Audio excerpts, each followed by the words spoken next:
Assalamualaikum warahmatullahi wabarakatuh. Halo, apa kabar adik-adik semua? Alhamdulillah ya, hari ini bisa bertemu kembali di channel YouTube Arum Noviana. Nah, kisah kali ini menceritakan tentang kisah Nabi Musa alaihissalam dan Korun. Bagaimana ya kisahnya? Yuk, simak baik-baik ya. Kisah Nabi Musa alaihissalam dan Korun.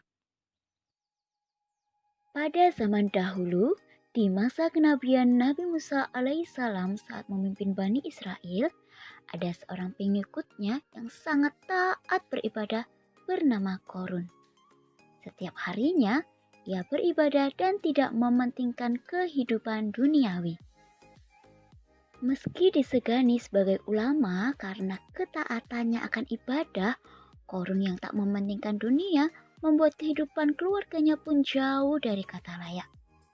Sang istri yang bernama Ilza pun sering mengeluhkan ingin kehidupan yang lebih layak. Singkat cerita, suatu hari datang dua orang lelaki utusan Raja Golan memberinya hadiah berupa uang emas yang sangat banyak.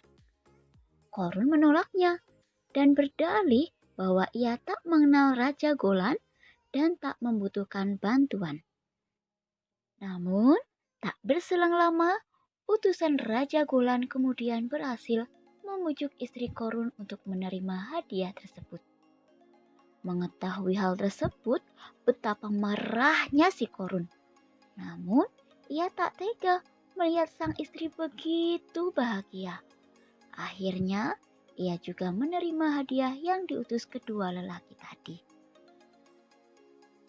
Saat hidupnya mulai berlimpah harta, Korun kemudian melupakan ibadah. Terlebih, sang istri yang melarang ia untuk mengunjungi Nabi Musa dengan alasan mereka hidup susah ketika menjadi pengikutnya.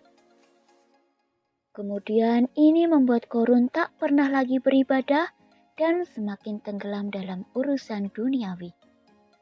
Sampai suatu ketika, seorang teman Korun berkunjung dan mengingatkannya untuk bersedekah atas harta yang ia miliki. Dengan terpaksa, Korun kemudian mendatangi Nabi Musa untuk bertanya seberapa banyak zakat yang harus ia keluarkan. Ternyata jumlah yang harus dibayarkannya begitu besar. Lalu timbullah prasangka buruknya terhadap Nabi Musa. Saat itu, kemudian Korun mulai menghasut saudagar lain untuk tidak membayar zakat. Bahkan sampai tega memfitnah Nabi Musa. Melihat pengikutnya dahulu mulai berubah, Nabi Musa berdoa kepada Allah dan tak lama Allah mendatangkan azab untuk Korun. Korun kemudian meminta ampun, tapi semuanya sudah terlambat. Ia beserta hartanya pun habis ditelan bumi. Nah, itulah tadi kisah tentang Nabi Musa dan Korun. Kisah tadi mengajarkan kita untuk tidak boleh lalai akan kenikmatan yang sudah diberikan Allah. Kita harus berusaha menjadi umat Allah yang selalu bersyukur dan tak lupa bersedekah atas rezeki yang dimiliki. Tak masalah seberapa besar jumlah yang akan kita keluarkan. Yang terpenting didasarkan niat dan ketulusan.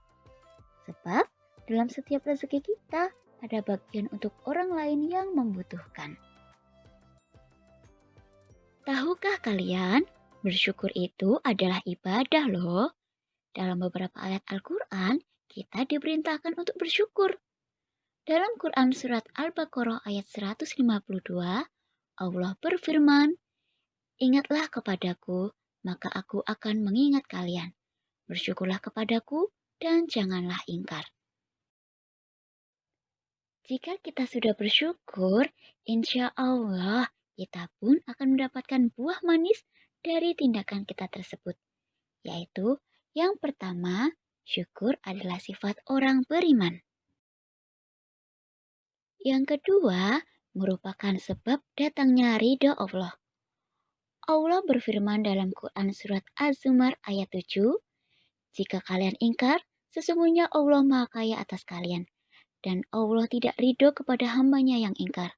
Dan jika kalian bersyukur, Allah ridho kepada kalian. Yang ketiga, merupakan sebab selamatnya seseorang dari azab Allah.